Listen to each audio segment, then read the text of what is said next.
Okay, we back untuk video yang seterusnya pula adalah bawah RM1,500. Ini aku rasa korang akan cari ni sebab aku tahu channel ni memang pilih dengan harga bawah RM1,500 dan juga bawah RM2,000 dan juga bawah RM3,000. So, let's get into it. So, untuk telefon pertama ni aku rasa korang dah tahu dah. Honor X9D. Kalau cakap bawah RM1,500 antara yang terbaik, of course telefon ni. Antara sebab dia lah bateri dia yang besar ke dapat, iaitu 8300 mAh. Dan fast charging ni pun support untuk 66W dan juga ada 75W reverse charging kat sini. Dan juga dia datang dengan IP66, IP68 dan juga IP69K. So kalau korang yang mencari telefon yang hebat dari segi endurance tu, ini antara dia lah.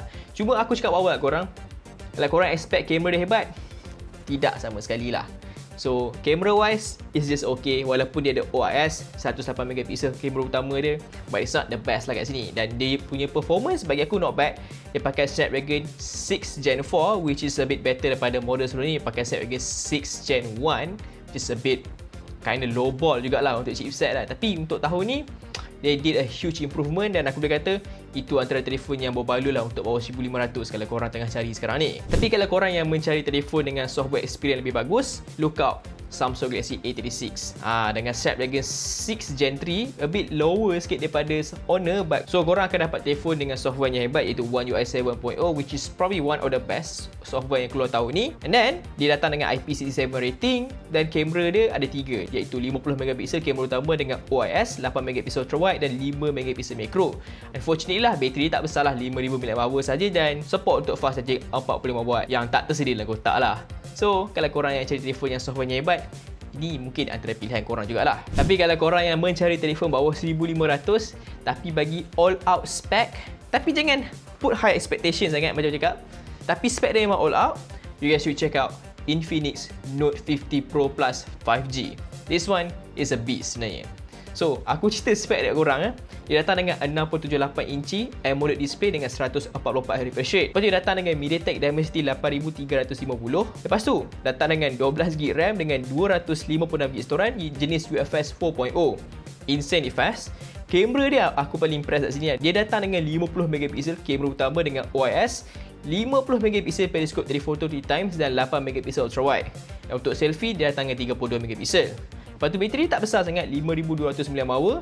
Ada support untuk fast charging 100W, 50W wireless, 10W reverse wireless dan 75W reverse wireless.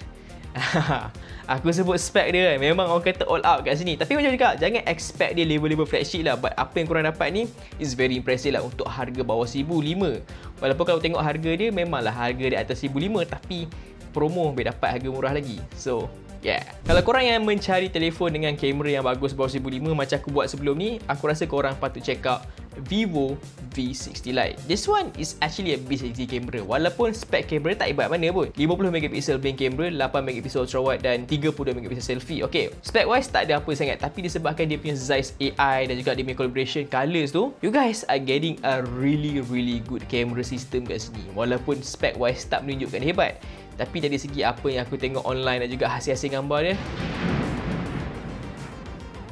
it's pretty impressive lah kat sini. So, dari segi spec wise yang korang perlu tahu, bateri dia besar gila, 6500 mAh. Ada juga penyokongan fast charging 90W dalam kotak. Lepas tu dia pakai chipset MediaTek Dimensity 7360 Turbo. Overall, aku rasa spec wise dia is not really that bad. Cuma chipset tak power sangat lah, but hey, you guys are getting a good camera kat sini.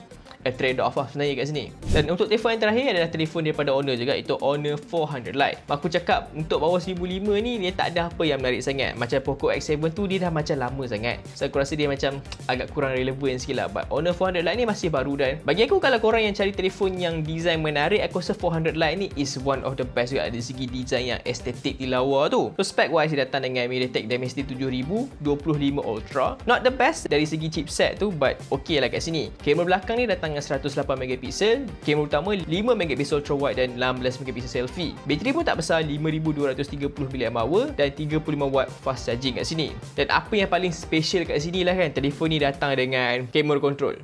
So korang boleh buka lah kamera pakai button tu. Dan juga kalau korang tak nak pakai camera control, korang boleh guna AI macam Gemini untuk tekan button ni, dia akan auto buka. So it's something yang bagi aku menarik lah untuk telefon harga bawah RM1,500 ni. Kita nampak the same thing lah dari segi spek, design, kamera. So untuk Honor 400 Lite ni dia bagi design lebih menarik dan juga bagi fungsi yang tak ada dekat telefon-telefon lain harga yang sama macam dia. So apa pandangan korang? Menarik tak 400 like ni? So itu saja untuk listing aku untuk harga bawah 1,500. Kita jumpa untuk bawah RM2,000 pula. So itu saja. Bye bye.